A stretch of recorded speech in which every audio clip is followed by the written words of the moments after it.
those children gathered round the table to dig in, Daddy cleared his voice and said, then let's begin. Let us pray on this day of our dear Savior's birth. Our Father sent. Hallelujah. Man, I just love serving Jesus. It's just the greatest, most amazing, most beautiful thing.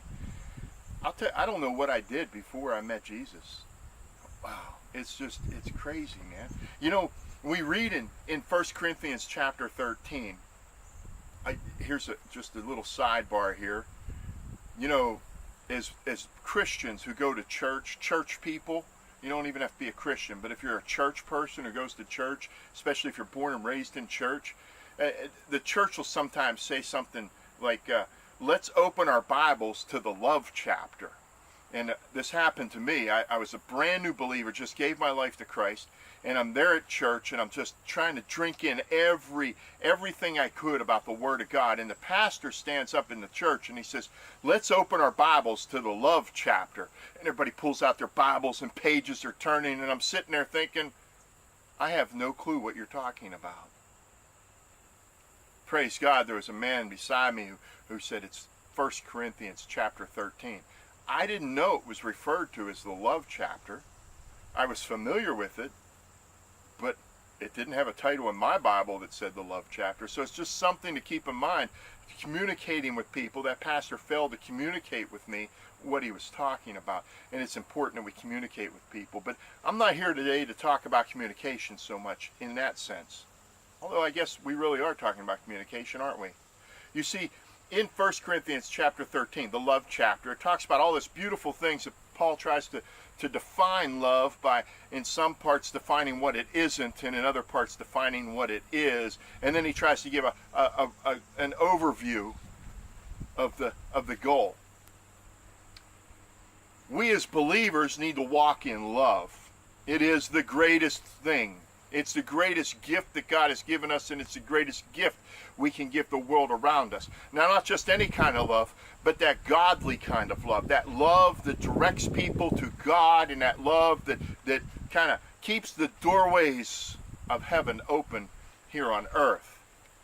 This is a difficult thing, but if we live our life in our relationships with people, whether they be people who are close to us or people we are dealing with in the public or family members, if we live our life and we keep our perspective that we are focusing on what God wants to do in their life, especially in the terms of a non-believer, what God wants to do, that God wants that person into his kingdom, and we live our life so as to not be an obstacle or give that person a justifiable excuse to reject God. In other words, well, they never treated me good because I was a drug addict, and they kept Christianity to themselves. I had to come to their terms. They couldn't meet me where I was at. Things like that.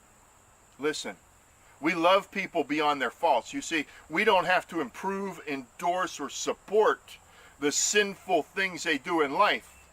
But we have to see what God sees in that person, that value that God sees in that person, and we have to reach into that person's life and continually bring that out and say, this is who you are. This is what God has called you to be. This is what God sees you like this, and this is how I see you. You are a beautiful and wonderful person.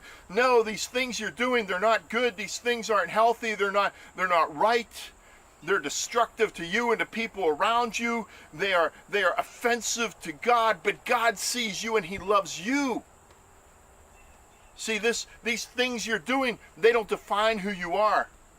And we are willing to endure all hardships, difficulties, all slanders and slurs, the things they say against us and about us, and we are willing to endure that with joy, not because it's a joyful thing, but because we see something beautiful in that person, and we will not allow the hurtful things they say and do to us and about us to rise up as an obstacle between them and the kingdom of God, between us and them reaching the kingdom of God.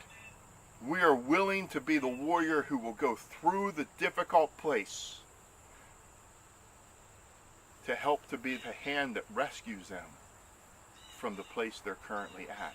Think about it. God bless you, and be the blessing. Never knew Hallelujah. the emptiness of being all alone. Though I'm many miles away from the home I hold so dear, Daddy's words are there still ringing in my ear. Let us pray for the state